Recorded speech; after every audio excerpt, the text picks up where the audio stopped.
বোঝার সুবিধার্থে আমাদের প্রজেক্টটাকে আমরা কয়েকটি ইউনিটে ভাগ করছি। প্রথমত হচ্ছে ইনপুটের মধ্যে আছে আমাদের কারেন্ট সেন্সর এবং ভোল্টেজ সেন্সর, আর পাশাপাশি হচ্ছে আমাদের আরএফআইডি মডিউল, আর আউটপুট হিসেবে আছে হচ্ছে আমাদের এলসিডি ডিসপ্লে, আর রিলে হয়ে দুইটা লোড,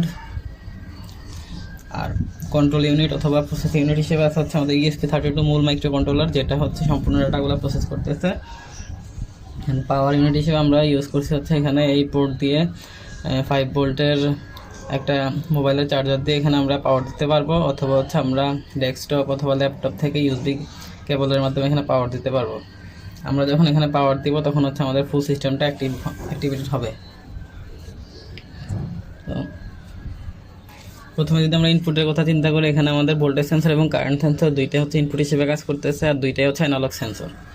তো অ্যানালগ আর ডিজিটালের মধ্যে যদি আমরা একটু পার্থক্য বলি, অ্যানালগ সিগন্যালের ক্ষেত্রে হচ্ছে একটা নির্দিষ্ট রেঞ্জের ডাটা দেয়। যেমন হচ্ছে এখানে আমাদের এই সেন্সরগুলো 0 থেকে 4095 মিলিভোল্ট পর্যন্ত একটা রিডিং দিচ্ছে। তো এখান থেকে হচ্ছে আমাদের প্রয়োজন অনুযায়ী একটা রিডিং নিয়ে আমরা ক্যালকুলেট করতে পারতেছি।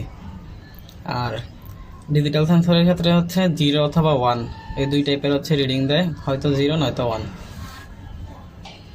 এখানে হচ্ছে আমাদের কারেন্ট সেন্সর এবং ভোল্টেজ সেন্সর দুইটাই হচ্ছে 220 ভোল্ট সাপ্লাইয়ের সাথে যুক্ত আছে, এবং 220 ভোল্ট সাপ্লাই থেকে হচ্ছে রিডিং নিচ্ছে।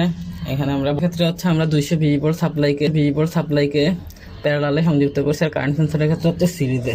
যেহেতু কারেন্ট সেন্সরের ইন্টারনাল রেজিস্ট্যান্স কম, তার কারণে হচ্ছে আমরা এটাকে সিরিজে কানেক্ট করছি। ভোল্টেজ এবং কারেন্ট সেন্সর থেকে প্রাপ্ত রিডিং ESP32 দিচ্ছে। ESP32 এটাকে প্রসেস করে হচ্ছে ডিসপ্লেতে দেখাচ্ছে। আমরা ব্যালেন্স রিচার্জের ক্ষেত্রে আমরা এই RFID মডিউলটা ইউজ করছি, যেটার মাধ্যমে হচ্ছে আমরা এই RFID কার্ডটা যখন এই মডিউলের মধ্যে স্ক্যান করব তখন হচ্ছে সরাসরি 100 টাকা ব্যালেন্স হিসেবে রিচার্জ হবে। 100 টাকা হচ্ছে এই কার্ড দিয়ে যখন আমরা স্ক্যান করবো তখনই শুধু 100 টাকা রিচার্জ হবে। অন্য কোনো কার্ড যখন আমরা এখানে স্ক্যান করবো তখন হচ্ছে ইনভ্যালিড দেখাবে, কারণ হচ্ছে প্রোগ্রামিংয়ের সাথে এই কার্ডটা কানেক্টেড করে হচ্ছে প্রতিবার যখন কার্ডটা স্ক্যান করবো তখন 100 টাকা রিচার্জের অপশনটা রেডি করে দেওয়া হয়েছে। আর আমাদের আউটপুট দেখানোর জন্য যে আমাদের কার্ডটা আসলে রিচার্জ হচ্ছে কি না, তো ফার্স্টে তো আমাদের ব্যালেন্স 0 করা লাগতেছে। সেক্ষেত্রে হচ্ছে আমরা RFID ট্যাগটা ইউজ করছি। এটা যখন এখানে স্ক্যান করবো তখন হচ্ছে আমাদের ব্যালেন্সটা 0 হয়ে যাবে। নর্মালি হচ্ছে আমাদের লোডগুলা অফ অবস্থায় থাকবে, যখন হচ্ছে আমাদের ব্যালেন্স রিচার্জ হবে তখন হচ্ছে আমাদের এই দুইটা লোড অ্যাক্টিভ হয়ে যাবে। আবার যখন ব্যালেন্স 0 হয়ে যাবে তখন হচ্ছে আমাদের দুইটা লোড ডিঅ্যাক্টিভ মানে অফ হয়ে যাবে।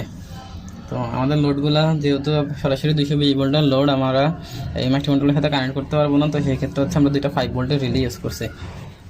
এই পাশে হচ্ছে 5 ভোল্ট রিলের ইনপুট সেকশনের মধ্যে আমরা 5 ভোল্ট এবং গ্রাউন্ড দিচ্ছি। আর এখানে যেহেতু দুইটা রিলে, তো দুইটা ইনপুট সেকশন হচ্ছে আমরা মাইক্রোকন্ট্রোলারের সাথে কানেক্ট করতেছি, যেটার মাধ্যমে হচ্ছে আমাদের কন্ডিশনগুলো যাবে এবং কন্ডিশনের মাধ্যমে লোডগুলো অ্যাক্টিভেট হবে। আর এখানে রিলের আউটপুটের মধ্যে প্রত্যেকটা রিলের মধ্যে হচ্ছে 3টা করে পিন। তো 3টার মধ্যে একটাকে বলা হচ্ছে NO মানে হচ্ছে নর্মালি ওপেন, NC মানে হচ্ছে নর্মালি ক্লোজ, আর মাঝখানেরটাকে হচ্ছে বলে কমন।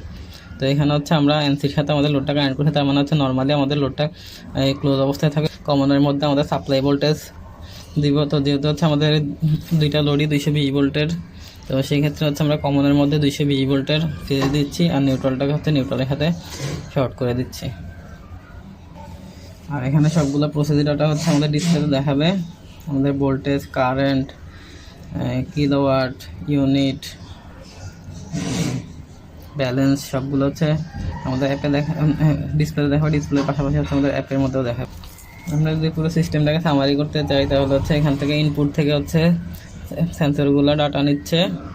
এই সেন্সরের ডাটা মাইক্রোকন্ট্রোলারের মধ্যে মানে ESP32 মধ্যে দিচ্ছে। ESP32 প্রসেস করে ডিসপ্লেতে দিচ্ছে। ডিসপ্লের পাশাপাশি হচ্ছে লোডগুলোকে অ্যাক্টিভ করতেছে।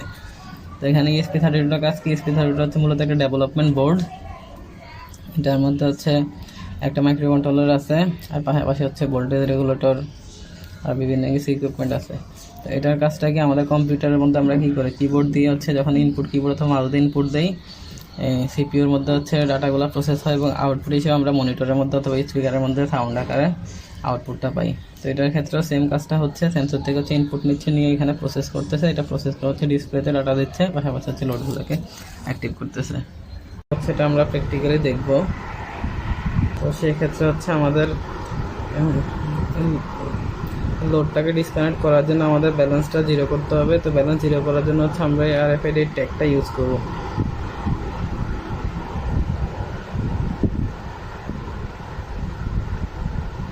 এখন আমরা দেখতে পাচ্ছি যে আমাদের ব্যালেন্সটা এই 0 হয়ে গেছে। আমাদের ব্যালেন্স 0 হয়ে গেছে, আমাদের লোড কানেক্টেড। রিচার্জ করে দেখাবো, রিচার্জ করার সাথে সাথে লোড কানেক্ট হয়ে যাবে।